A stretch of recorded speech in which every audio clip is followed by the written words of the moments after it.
You are listening to the People Centric Podcast, where we talk through the toughest challenges that people face at work and give practical advice to fixing those challenges. Thanks for joining our movement to create workplaces that are happier, healthier, aligned, and empowered by putting people at the center of all that we do.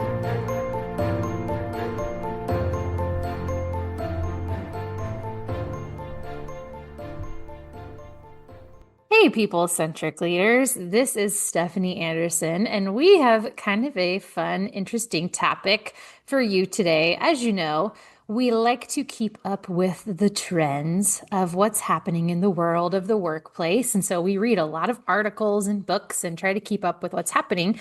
And last week, we came across a new term. And so maybe you've heard of this and maybe you haven't, to describe what the heck is happening in the workplace right now.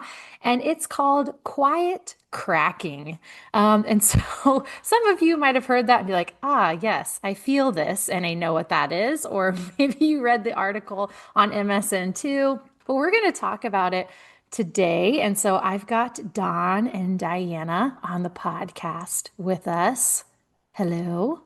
Why is Microsoft making such a big deal, MSN making such a big deal out of small ducks that don't make loud noises? Like quiet quacking would make sense if you're just a small little duck and you can't make a lot of sound.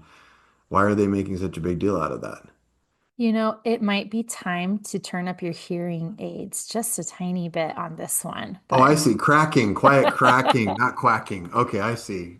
Quiet, Quiet quacking is much cuter than quiet quiet. quacking is fine. quiet quacking would be adorable. If someone knows where that video lives on the internet of a duck quacking quietly, that is the positivity I need right now. But unfortunately, we're talking about quiet cracking. Quiet cracking. Okay, so Quiet we all know what cracking. quiet quacking is. What's quiet cracking then?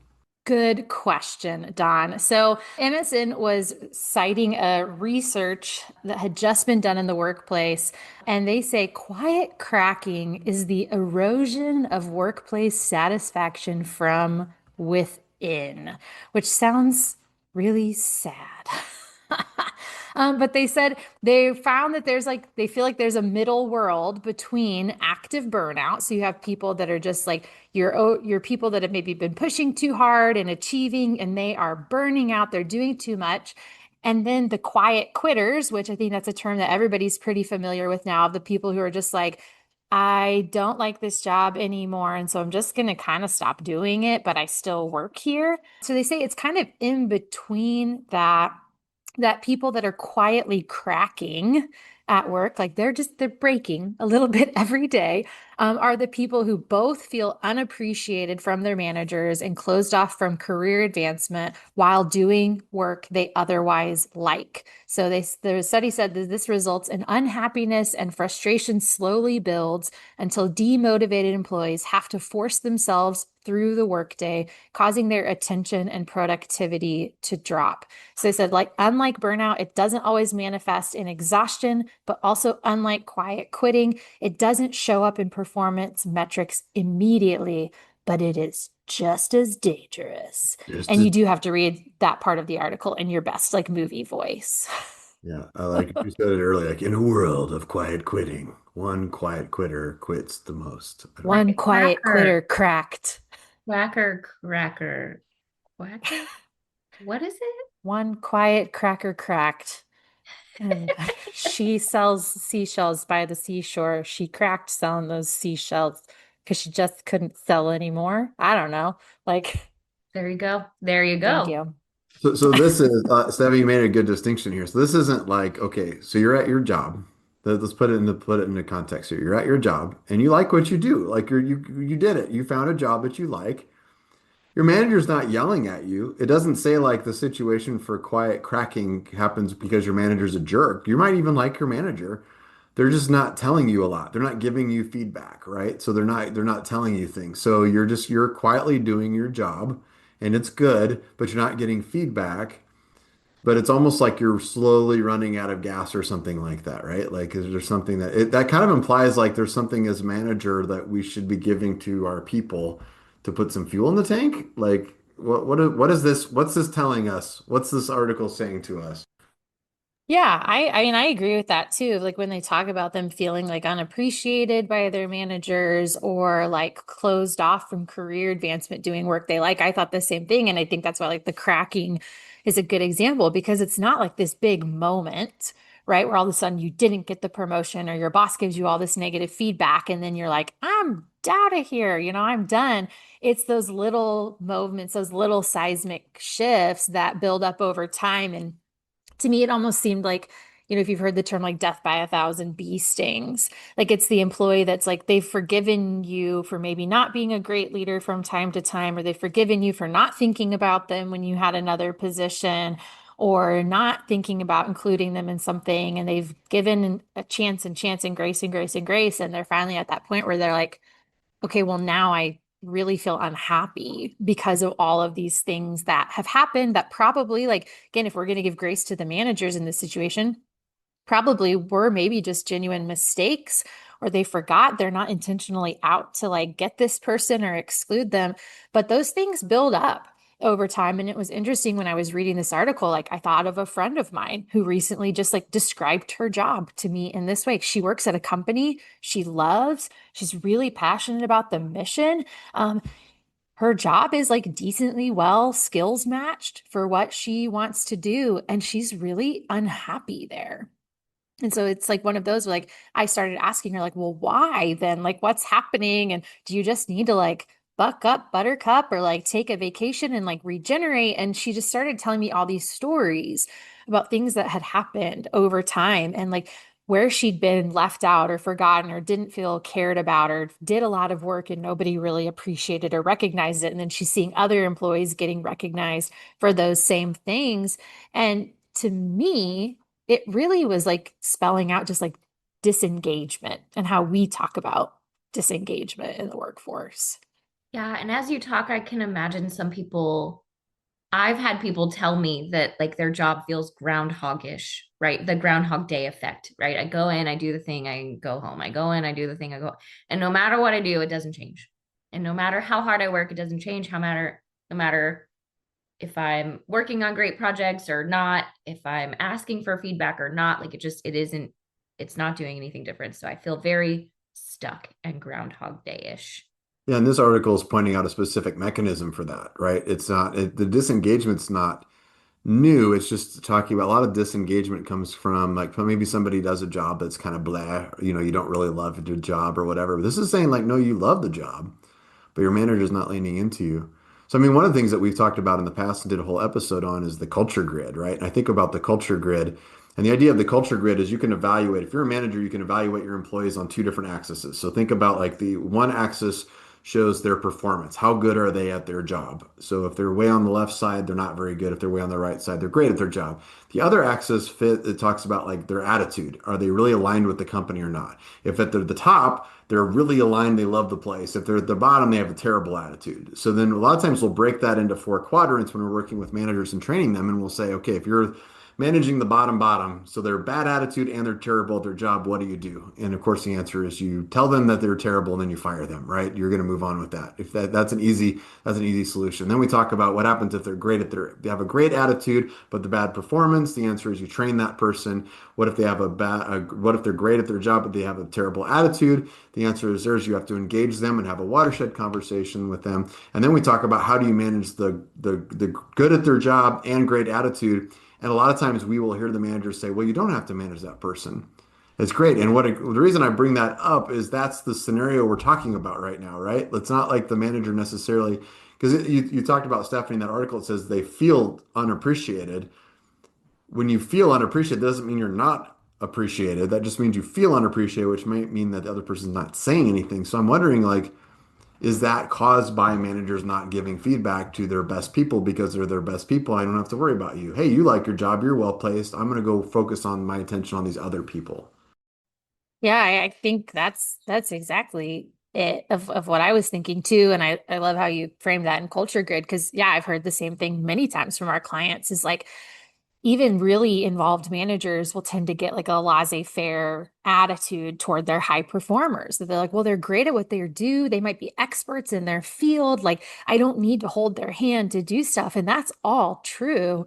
But those people are also watching how you're managing the rest of the team. And if they see that all of the low performers or people with bad attitudes are getting all of your time and attention and they don't really get any from you, like I think that's contributing to this, and it's a part of that disengagement and the quiet cracking. And one stat that was in the article that really stood out to me is they said what this impacts for your good workers is their productivity. They'll stop, like it's not immediate, but over time, they're going to stop working as hard for you because they don't feel appreciated. And in this article, they estimated, and this is from a Gallup study, that disengagement costs global businesses $8.8 trillion in lost productivity. So your business may not be operating, or the company you work for, in the T's or B's, trillions or billions. But if you could contextualize that down and you apply, the disengagement stats to your company of how many people are disengaged, and then we're willing to do the math, I mean, you guys are losing money too, because people don't feel appreciated. They're not giving their best work to you, or how we'll often describe a disengaged employee is like they could still be a good performer. They're coming in and they're doing all of their work and they're asking, or they're doing what you're asking them to do every day. But it's kind of like no more, no less. So like they're probably not sharing good ideas with you anymore. They're not going and helping other people on the team be more successful. They're not contributing in meetings. They're probably just sitting there and listening for like, okay, what are you asking me to do? I'm just going to go do that. And then the sad thing is they're going to still have those ideas, but they're going to take them somewhere else. Yeah. So then the question is like, okay, so as a manager, right, how do you show appreciation for people that you appreciate? Like we talked to a lot of managers who will say, well, Diana's awesome. We love Diana. And then I'll say, well, have you told Diana that lately? And they'll say like, well, she already knows. She already knows. And it's like, well, how does she know? Did you tell her or did you say anything? So maybe how do you have that? Diana, if I was going to tell you that you're a rock star, what's the best way for me to do that? Well, I like very specific information about me being a rock star. Don't just be like, you're awesome. I already know that. I want to know what you really thought was good. What part of my awesomeness did you connect with? Specific. So like for example, I could say that like Diana, it was awesome how you maintain like Diana came into town with our team like last week and we did a team retreat. Diana, it was great that you connected with everybody so quickly, but the reason you connected so quickly with everybody is because you take time every single week, even though you work remotely from the rest of the team, to connect one-on-one with people on our team on a regular basis. And you follow up not just on the business stuff, but also like how their lives are doing, all of that kind of stuff. And that's really helped you to maintain a great relationship with our team. And we really appreciate that about you. Is that a good example of that? That's a great example because then I can be like, cool, I'll keep doing that, right? Like, I'm going to keep doing that now. And I'm not going to lose steam on that because you've noticed it and recognized it. So now I'm like, okay, cool. That's an effort that I'm putting in that is intentional and takes my time, but that is also being recognized and seems important. So I'm going to keep doing that. Yeah. So then I could say to Stephanie, I love how you put Stephanie size holes in the walls for your clients. Like you are whatever it takes for a client, like whenever you're working with somebody, like you just go all in with them and figure out stuff. And even if we don't have a specific play to call for that, I love that you like figure it out. Like you work back and I love how you come back to the rest of the team and you ask questions and you like get input and like, hey, I need some brainstorming here. And let's dive through this because I'm going to find a way to help you be successful, whether you like it or not. Like we're doing this. I love that you do that, Steph. So that's a good example, Stephanie. Oh, that's a great example. I think keep going. That could be the podcast today. I like this. Yeah. Is Don praising everybody else? That's really good. Okay. Well, that wasn't hard. Like we didn't plan any of that stuff. And both of those, by the way, were authentic and real. So I'm not like making up stuff as we're talking about that. But as a manager, it is easier to focus our time sometimes when we're driving to work to think about the toxic employee or the person who's already disengaged and forget about the person who's engaged who does a really great job. We when we train managers, we say actually that's the hardest person to manage is the person who's engaged and is great at they're engaged and they're great at their job because that's the person that needs to be challenged. That's the person you need to keep feeding. That's the person who you tend to give your problems to. hey, I've got a problem, go fix this for me. You tend to give them the problems. And then if you forget to show the appreciation, and they get worn down over time. So I'm sure a lot of people listening to this, again, sometimes we have we can hear people when they're listening to the podcast of saying, well, what if I am quiet cracking? What do I do if I'm the one cracking? Oh, that's a good question. I was also going to add real quick that I think that you, Don, do a good job of keeping the vision in front of us so that we all know we're part of something bigger. So that when I'm doing jobs that I really don't like to do, like bank recs or something stupid like that, I still know that it's part of a bigger picture, right? I'm like, okay, I have to do this, but I also get to do this other stuff, and it like connects to this for me. So there's a good why behind all of the what's. And I think that keeps high performers engaged too. Like that helps me stay engaged when I'm like, oh, I have another problem, but it's part of this bigger thing. Thank you, Yeah. Dan. That was nice. I totally agree with that. I was actually telling one of our clients this morning about something we do on our team that we call Mr. Harkey's Neighborhood. And I don't know if we've ever talked about this on a podcast before, I did but not name that. I did not name that. I just had to say it. I was not the one that named that. oh, we called it Mr. Harkey's Neighborhood, where I don't, and to be honest, I don't know how often we do it. It's at least once a quarter, every other month-ish, where literally Don just comes and like talks to our team and shares what's in his mind about like our movement of like, we want every company in the world to be people centric, or at least a little more people centric, and put people at the center of every company. And so, like, what's in Don's mind about like the movement? And like you were saying, Diana, that bigger picture, that it's easy for each of us to get in the weeds on our work and figuring out like, how do I solve this? How do I help our clients? How do I do this? And we can lose track of that bigger picture. And so I think that's a way you sit really well in your role, Don, as our leader and managing and helping us like connect to that bigger vision and like show us that on a regular basis. That's been really helpful. Thank you for that. I appreciate that. It's funny because we talked initially about that, like you should do that. Managers should do that for their employees, but like that's a very human thing in any relationship, right? And I think we need to bring the relationship thing back into work. Like I think, I mean, within there's lines, right? There's clear lines about what that looks like, folks. And we all know what those lines are. If you're an adult, you know what those lines are. But we do need to, like, people who are going to work together need to have a relationship. And to have that relationship, in terms of a working relationship, you need to give each other feedback. And if you only give each other negative feedback or no feedback, then the relationship is going to suffer. And I think that's maybe the root of what quiet cracking is. It's a breakdown of relationships at work where you don't feel like you're supported with anybody. Because I was thinking about the fuel, because cracking, like it implies like there's too much weight or something, or it's like missing a fuel. I said that at the beginning, and I'm like, I was thinking to myself, what's the fuel? And then it clicked for me just now, like the fuel is the purpose that we have with other people. That's the fuel.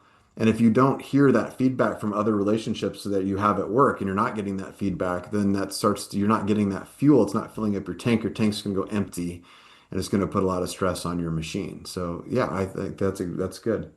Yeah. I like hearing how you thought about the cracking, because I almost thought about the cracking in terms of like a drying out. So like if you have a vessel or a pot or something that like normally has a lot of moisture or something in it, and then all of a sudden you let it go completely dry, like that will like may be smaller. I'm not using good science words like you are, Don. It's gonna get smaller and it's gonna crack because of stuff in the air, you know? Yeah. I was also, yeah, raised by a scientist. Don't let my dad listen to this You've podcast got a lot of episode. game in that space. Don't knock That's yourself. just That's pretty like, good. don't You're let actually my right. parents listen to this. It's Um, drying out. but it's drying out. And because you had asked it a couple of minutes ago, Don, like if I'm an employee and I feel this way, what could I do? And I thought one thing that was interesting in the research study that they cited was that like employees need structured ongoing learning paths. So even if you're listening to this and you're like, maybe I don't feel super comfortable being vulnerable with my team or having more personal connected relationships, because I know there are people who feel that way, that that's uncomfortable space for you. You can still do this and you can still support your team by giving them a path. Like the people who feel unappreciated feel like you're not watching where they're going, you're not appreciating the effort they're putting toward moving stuff forward. So I think managers, you can do that, but employees, you can ask for that. Like if you feel like you don't have that or you're not getting noticed, you feel underappreciated, then like go to your manager and say like, "Hey, I would love to talk about my growth and development and where I go from here and what are the skills I need to develop and how could I do this?"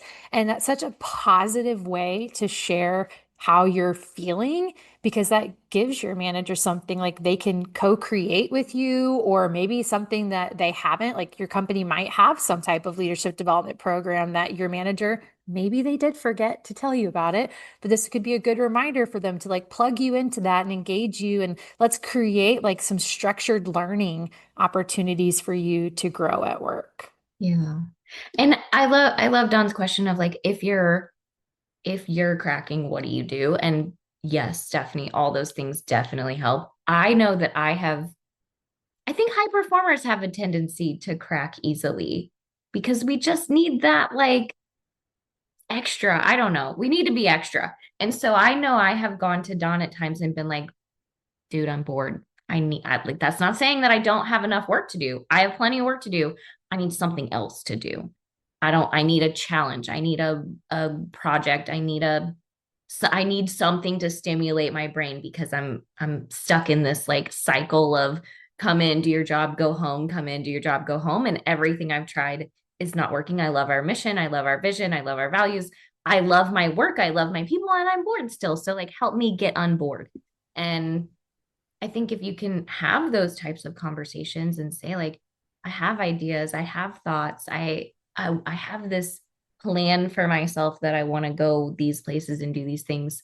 I think that helps your manager see where you want to grow, where you want to fit, what your strengths are. And they'll start doing more of that. But it might take you going to them and saying, I need help with this. Yeah, and like we've got a good relationship where we can do Yeah. that. And I've done the Yeah. same thing. I've gone to you and said like, okay, I want like I'm looking for another challenge or more stuff or whatever, or I'm just feeling burned out and I don't know Yeah. why or whatever that kind of thing is. It also strikes me if we're talking about the relationship side, if quiet cracking is because of a lack of relationships or you're feeling disconnected from relationships, I was thinking about the way you can change relationships is, you initially. I think it's counterintuitive. Initially, what you do is you control your part of the relationship. So, like if you're talking to somebody else and they're not being nice to you, like I was on a flight recently and the guy next to me was not being nice to me. In fact, he was being really rude to me. You haven't heard this story, Diana? You're reacting to this. No, Um, I didn't hear this story. But well, I don't like like. I was sitting in, I fly a lot. Yeah. Group three, platinum status, not a big deal. I don't like to throw that around a lot. Our team always rolls their eyes because that's a pretty big deal. But yeah, and so like I know the airplanes like we're flying out of and stuff like that. And I always try to get the same seats. And I sat down and the guy said I was sitting in his seat. And I've done that before. Like I've sat in somebody else's seat. Like you just get on, you get on autopilot, and it was like, oh yeah, I'm in the wrong whatever. But in this case, I said, what seat are you? And he showed me his ticket, and he was sitting in the empty seat next to me, was where he was supposed to sit. But he was determined. He was like, no, no, no, I'm supposed to sit where you're sitting. So he sat down, but so I'm like, no, no, no, it's this is where the seats are. I'm here, you're here, and showed him. And so he sat down, but he just stared at me, like really angrily stared at me, like really negative, like just like "Rrr," like you could just tell. And so I looked at him and it was just like a short flight to like Dallas. And so I said like I'm like, "Hey, do you want to switch seats? We could switch seats." And he goes, "Well, yeah, because that's my seat anyway." And he was just a real ass about it. So we switched places. Okay, that's fine. So then I'm thinking to myself, like, I don't know, there's a little bit of me who's challenged sometimes when people are having difficult relationships. I think it's a work hazard of what we have to do. I'm like, I want to kind of win this guy over. I wonder if I can win this guy over. So we took off, and it was really obvious suddenly that guy had never flown in his life because he was looking out the window. He's taking pictures out the window. So he wanted the window seat. That's why he was really caring about that window seat. And then he went to like adjust. He was cold and the air was blowing on him, and he was playing with the vent, but he didn't know how to shut it off. So I reached over and I said, "Hey, can I do that for you?" And I shut it off for him. And then suddenly he was kind of like, "Hmm." And then like then the food came, or then we were flying a little bit farther, And he goes, hey, I've been hogging the arm rail. I'm sorry. If would you like, let you have the arm rail for a little while and then we can switch off on it. Like he suddenly engaged me and started being nice. And it turned out, so we started having a conversation. It turned out that the guy had never flown before. He was getting out of prison. He had been in prison for like 26 years, and he was flying to a city to go visit his daughter or his son who he had not seen in 26 years, and his mom who he had not seen in 26 years, and meet his granddaughter who's like 8 years old for the first time. And he was just super excited about it. So, I mean, just a lot. My point to all of that stuff is it's like you never know what the other person's going through if you're in a relationship and you want to you want to help somebody. Like sometimes you have to lean in and do things that maybe the other person doesn't deserve by their behavior.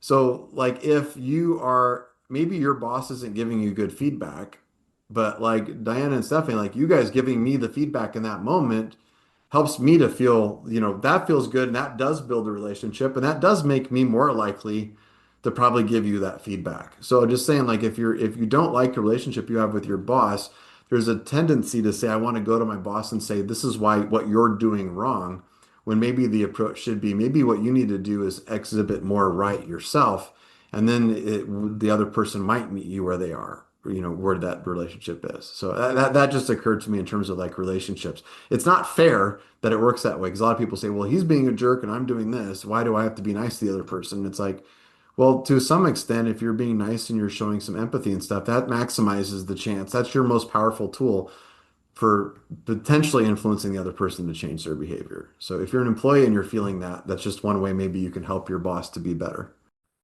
That's a wild story. I had not heard that one either. Like, and also just to do a quick reaction here, like when you kept adding the details of like his story, oh my gosh, this guy spilled his guts to you. Like, Well, just yeah, a little bit of empathy on like he showed me a little, I showed him a little empathy on the vent. He showed me a little empathy on the arm rail. And I noticed that he was just a little observant, and I just watched him. And yeah, you think about the world. I mean, he was in jail for 26 years. Like, if you're sitting in their seat, like me as a business traveler in my world, if you're sitting in somebody else's seat and you're in the Midwest, you say, "Oh, oh, oh, I'm sorry. Oh, I'm sorry. Are you in my seat? Oh, let me check. Oh, that's a Midwest response to that. If you're in prison and someone's sitting next to your seat, I don't know if you know what it's like on the inside, Diana, but it's like I'm gonna cut you if you don't get out of my seat. And so that was a little bit of his response. I mean, he didn't threaten me at all, but I mean, it was like he was upset. I don't know why I said, And just Diana, you don't say like it. I know more about the inside than you do, Don. That's what I'm gonna say. I just feel like that's true. oh my gosh. Yeah, it's what it's like on the inside. We'll have a whole episode about that. We can talk Oh, about that piece of that. But no, it's what we talk about a lot of like meeting people where they are, right? So I mean, it's understanding suddenly it's me observing him that wow, he's taking pictures out of this place. Like he's probably never been on a flight. He looks like he's really nervous. I don't know, but he doesn't look like he's afraid of flying. He must be nervous about something else. And then I just hmm. asked him the question, and then he kind of opened up to me a little bit about stuff. So yeah, sometimes Yeah. like, if your manager's not giving you feedback, it may not be because they don't think you're doing a good job. It may not be because they don't think that they don't like you or they're not giving you feedback. It might mean that they actually think you're doing such a good job that they're making the mistake of not giving you the feedback. That is probably the most likely scenario actually working with lots of managers, but that doesn't mean that they shouldn't. So you can like do what Diana said and maybe go to them and say, hey, I would like a little more feedback from time to time. Like tell me what's going on, or I'm feeling a little bit cracked, help me. I'm drying out, I need some feedback. Or change how you treat them a little bit and start giving them a little bit of feedback on the things that you see them doing really well. They may not respond immediately to that. And don't spin off and say, well, I changed this and now I have these demands and now you're going to fix this. But I mean, just that trick goes a long way sometimes. Yeah. That's so good. And I really like how you connected that, like, in the story where you're like, why would I be nice to somebody who's being a jerk to me? And I do think that is like a little bit of our like initial like lizard reptilian brain fight or flight. Like, why would I be nice to you and go out of my way to do this when you're treating me poorly? And I think it's because like we want to be better people. Like it's a part of our humanity. Like I want to do the right things. And so like how I will say it sometimes to like people when I'm coaching is like make yourself proud here. And sometimes making yourself proud means you don't meet someone 50-50, you go the extra space to them. And I will hear that a lot from employees who will tell us stories about their managers. And it's always like, this is what my manager isn't doing. This is where my manager is failing and all of this. And I'm like, well, what if you just went to them and asked for that instead of waiting for them to come up with a development plan for you or waiting for them to notice you for a promotion? Like, what if you just went to where they are and said like, hey, I would love to have this or do this with you. And I think, to give all of our managers out there some grace is like, they're all humans too. And they might have just gotten busy. And because you're doing a good job, they're not laying up at night worrying about you as the same way as the person who keeps breaking things, right, at work. So they care. They probably really do care. But yeah, you're right. They might not be expressing it super well. And so that's where I think you can give the gentle feedback. But a great way to do that is just go to meet them where they are and say like, hey, like you're starting to interview candidates for this job. And like, I actually think I'm the right fit for that. And instead of, being sad or cracking because they didn't think about you or they're not developing you, just like go to them and be like, I want that. Like, and consider me, or I want the training and the skills. So that way you do think of me when these things come up. Yeah. And if none of that works, then you might end the relationship, right? Then you might go on to a next job. But if you do end the relationship as an employee, I'm going to give you some tough love right now. Remember that you're the one that decided to end that relationship. You're the one that decided to move on. You can say that it was everybody else that did these things to you to move on, but remember, that's you giving up your power. That's you getting into a victim mindset. And that's you setting yourself up for the next job of your next manager also not giving you enough feedback for things. You've got control. And I love that, Stephanie, make yourself proud. Make yourself proud. Leave the right way. Work really hard the whole time. Do all the things. And then if you feel yourself cracking, like defend yourself, take care of yourself. But make sure you're focused on the things that you can actually do for yourself, not what everybody else is doing or not doing around you. I think this is a great topic. This is a good discussion, guys. We crushed this, especially the feedback for me. I appreciate that. You guys were fantastic. We felt valued and heard, so we just did a better job. So thanks. Neil just did that live for all of you on the podcast. Oh my gosh. Oh, funny. Well, I agree. This has been a really good topic. And so this is one, I personally would love to hear your thoughts on this. Like if you're listening to this episode and this has resonated with you, I would love to hear from you. If you want to shoot over a message of like, how does this show up for you? Do you feel like you're in that place of quiet cracking, or, maybe you're a manager listening to this and thinking like, oh my gosh, like maybe I have people that are cracking on my team and what do I do? We'd love to hear from you and give some support. So be sure to listen to the outro for how to get a hold of us. And if you have other ideas or things you want us to talk about on the podcast that would be relevant for you and your team, send us those as well. But yeah, thanks Dawn and Diana for an awesome conversation today. And we'll see you back here soon. Thank you for listening to the People Centric Podcast. We are so grateful for you joining us every week. If you like this content, please like and subscribe. Also, feel free to share on your social media with everyone that you know. It really does help us. If you would like to contact us, I have put our information in the show notes. Please reach out anytime. We love hearing from you. We will be back next week with a new topic. Until then, be well and lead well.